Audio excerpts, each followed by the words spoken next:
Hi guys, I'm here today to talk to you about GCSE PE. Hopefully I can give you a little bit more information about the course before you make your option choices. So the GCSE PE course that we offer at Fitz Wimarc is run by the Edexcel exam board. We've had experience of running this course for many years now, and the course is the full course option. There's actually two course options, the short course or the full course. We do the full course option, and this will run throughout your option timetable, but it is in addition to your core PE lessons. So I think the common misconception is that by not picking GCSE PE, you won't be able to do PE anymore. That's not the case. You will still always have your 2 hours of core PE all the way through year 10 and 11. But this is in addition to that. So in total, students will have 9 hours of PE a fortnight, and that is the 5 GCSE hours per fortnight, and you will still have your 4 core lessons. Okay. If you did want to look at the course in a bit more detail, there's a link on your screen at the moment to the Edexcel Pearson website. Okay, so you can find out a little bit more about the course, but hopefully I'll give you most of that today anyway. So the methods of assessment, 60% of the course is theory based, so that is 2 exams at the end of year 11, and we'll speak about the content of that shortly, and 40% is practical based. That is made up of 3 sports and a piece of coursework. So the exams that you will have at the end of year 11, the first one is on fitness and body systems, okay, and that is worth 36% of the course overall, and the other is health and performance, and that's worth 24% of the course. Both papers include multiple choice questions, short answer questions and longer answer questions with some 10 markers at the end of the paper. If you did want to find out any more detail about the exams, there's a link on your screen now to see some sample papers. So the first exam, 36% of your overall grade in PE will be done on fitness and the body systems. This includes a range of subjects. Applied anatomy and physiology is the first one, so that's learning about the human body. Okay, so we'll do the skeletal system, the muscular system, the cardiovascular system, the respiratory system in a lot of detail. A lot of this links into biology, so those of you that do triple science, that will be beneficial, but not essential at all. We look at movement analysis, so that's stuff like biomechanics, so we look at things like lever systems in a lot of detail. We look at physical training, so that's the principles of training, the things that make a training program worthwhile and effective. And we'll also look at the methods of training, so the different ways to train effectively for different sports, for different athletes. So we'll look at that in detail.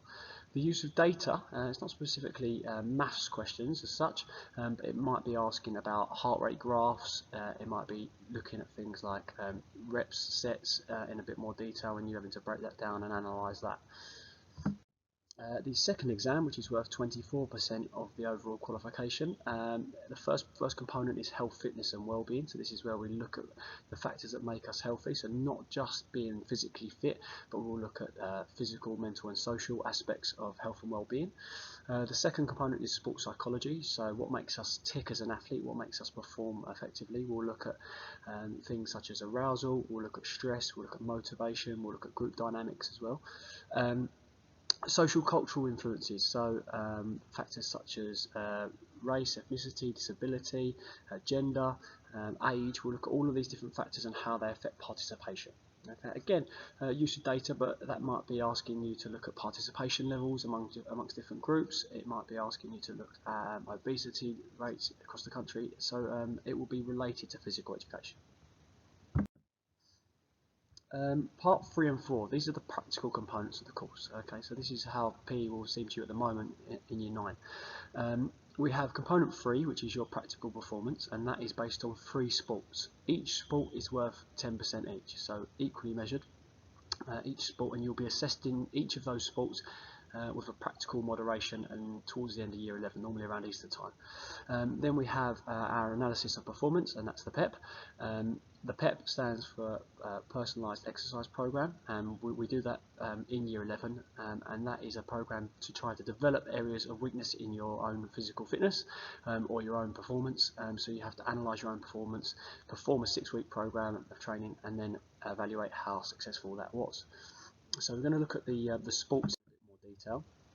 So for the three sports, one sport must be a team activity, one sport must be an individual activity, and the final choice is a free choice. So that'll be whichever sport you score highest in.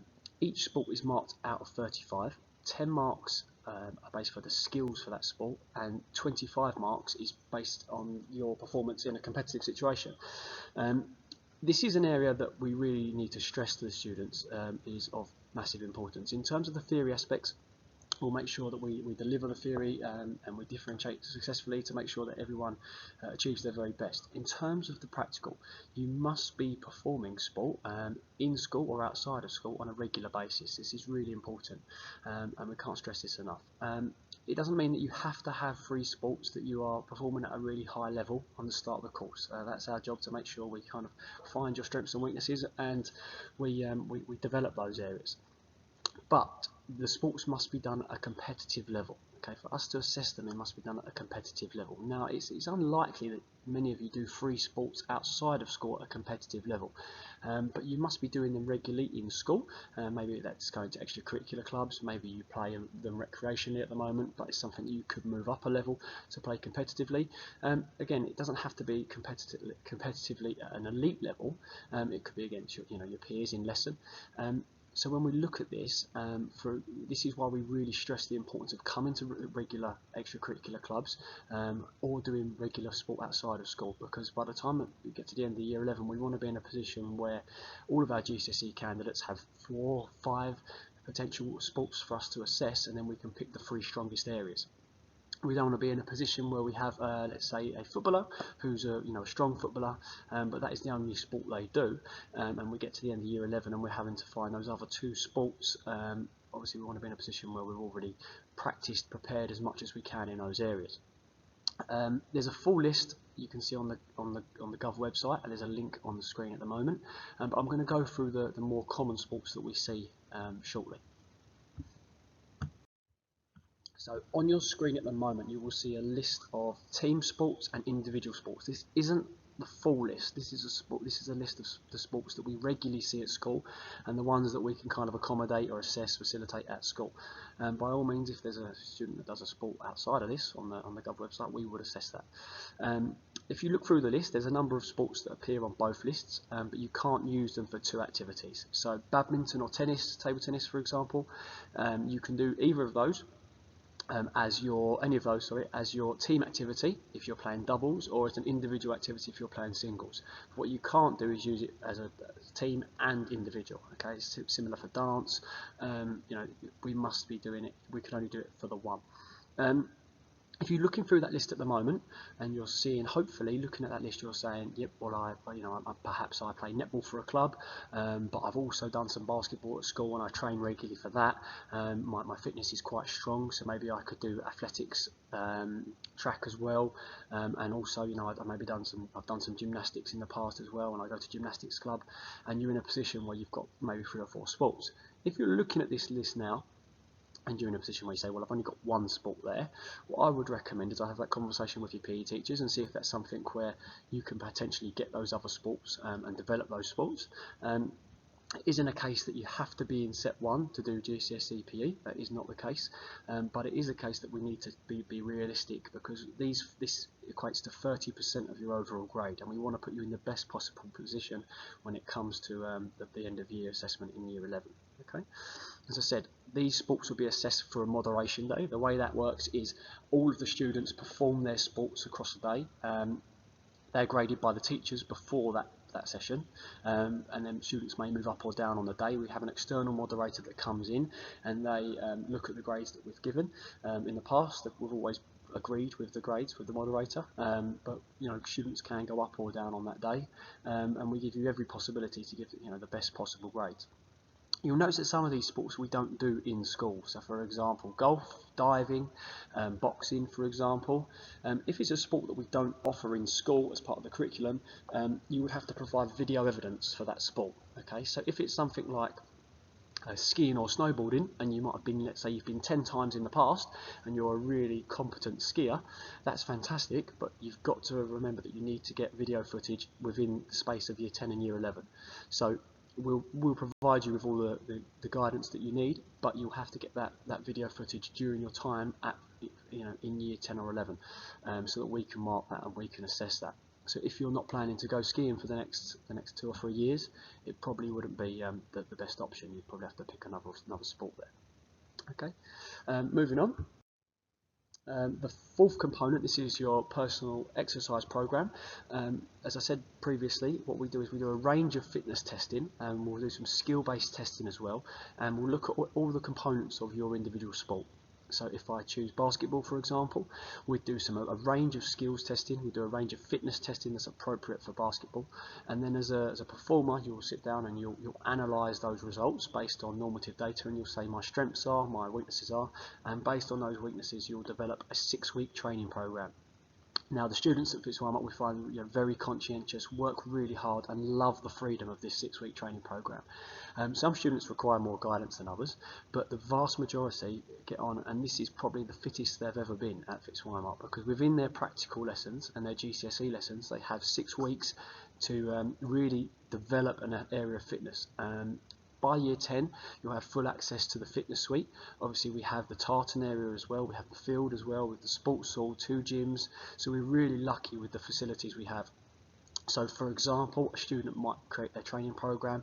If they were looking to improve speed, they might do some interval training on the tartan, they might do some plyometrics work in the sports hall, they might do some independent training in the fitness suite, working on their leg strength. And it's really good to see. Obviously the teachers are there as well. We can give you some guidance on your training program, but it's really good to see the students develop their own independent learning here, and take all the stuff they've learned through the methods of training, the principles of training on the course, and really apply that practically. The majority of the marks for this coursework come from your evaluation. So after you've finished all of this, you'll retest the components of fitness, and you will look at your progress. You'll evaluate that progress, and you'll say, how, if it's been successful, the development of your own sport, how that has made you a better sportsman or sportswoman. And we've seen some outstanding pieces of coursework over the last few years in this area. So, in terms of exam results, we're very fortunate that the ethos around PE at Fitz has been built over many years, and you can see here I've included the last 10 years of exam results.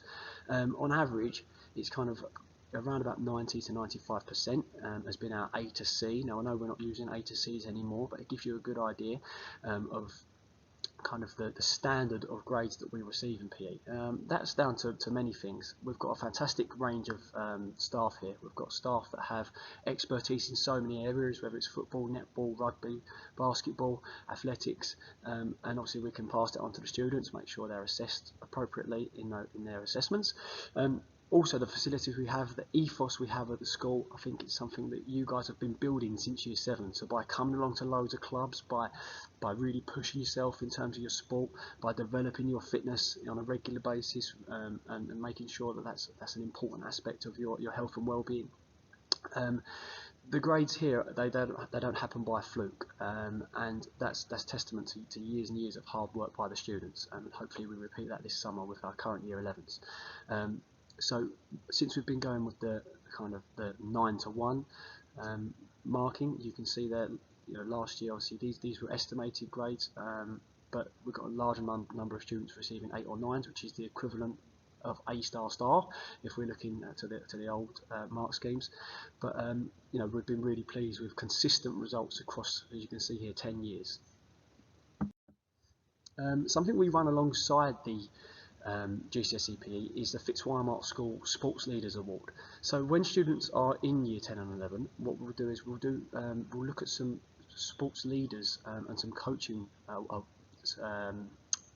components throughout the course. We'll do some sport education, we'll get students to lead aspects of the lesson, and what we'll also do is we'll apply, if students want to take this further, we can get some volunteering opportunities. Now, we work closely with local primary schools. That hasn't been able to happen recently due to the circumstances, but we go into lots of local primary schools and we help with their sports days. We help do some coaching. We get students from local primary schools and our feeder schools that come to Fitz Wimarc to do taster sessions, and these are led by our GCSE PE students. And also we get students linked to clubs at lower years. I'm sure many of you, when you were in year 7 or year 8 and you went to practices, you would have seen year 11s out, helping, taking drills, doing demonstrations, and that's all part of our Sports Leaders Award. So it comes alongside the qualification. It's a separate qualification to the GCSE PE. Not all students pass the Sports Leaders Award. There's a logbook that you have to complete, and you have to do a number of hours working with younger students.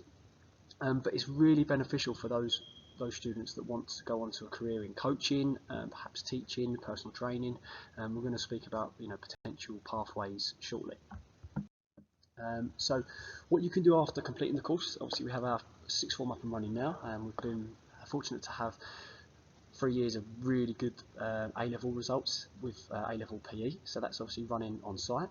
You may choose to go to college. We have a number of students that go on to college to do sports science or sports coaching, predominantly at CVIC if they do go on to do that, but Southend College as well. There are a number of colleges locally that offer these courses, so it's slightly more vocational route than the A-level, but a really good course nonetheless.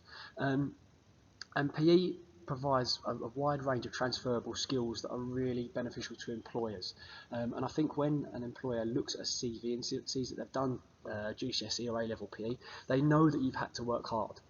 If you've got a good grade in the course, they know that you've had to commit.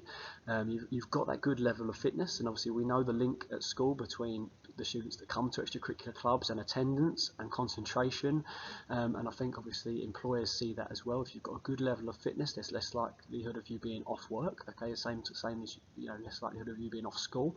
But things like communication, cooperation, there's self-confidence that you can develop through things such as the Sports Leaders Award, through performing at a high level, are all benefits that we see in PE. That's me done for today. Sorry I couldn't talk to you live, but hopefully this has answered some of your questions. If you do have any questions about the course, drop me an email. It's tdunn@fitzwimarc.com, or speak to any member of the PE department. Nearly all of us have taught GCSE PE or currently teach it, so come and speak to any of us when you're back in school, and pop down to the PE office at any time, or speak to your teacher in class. Thanks very much. Bye.